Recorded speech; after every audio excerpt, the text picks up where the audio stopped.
বিহুৰ এই পবিত্ৰ দিনটোত মই সমগ্ৰ অসমবাসী ৰাইজলৈ ভোগালী বিহুৰ শুভেচ্ছা জনাইছোঁ।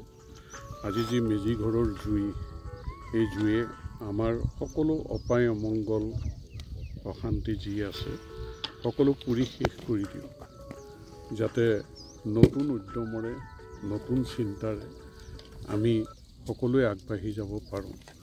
আমাৰ সেৱাৰ মনোবৃত্তিৰে সকলোৱে যাতে নিজৰ ৰাজ্যখনৰ কাৰণে, দেশৰ কাৰণে, জাতিৰ কাৰণে আৰু সমাজৰ কাৰণে আমি যাতে কাম কৰাৰ এটা সুন্দৰ পৰিৱেশ সকলোৱে লাভ কৰোঁ।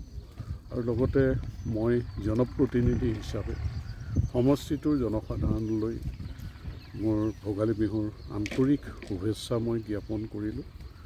সকলোৰে জীৱনলৈ সুখ সমৃদ্ধি নামি আহক, মেজিৰ জুয়ে অপায় অমংগল সকলো পুৰি শেষ কৰক, আমি যাতে সমন্বয় সম্প্ৰীতিৰ প্ৰগতিৰ এখন সমাজত সকলোৱে একেলগে বাস কৰিব পাৰোঁ তাৰ কামনা কৰিলোঁ।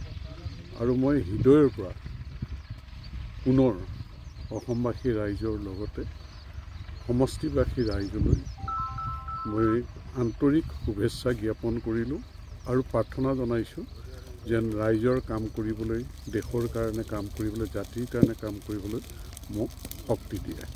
ধন্যবাদ।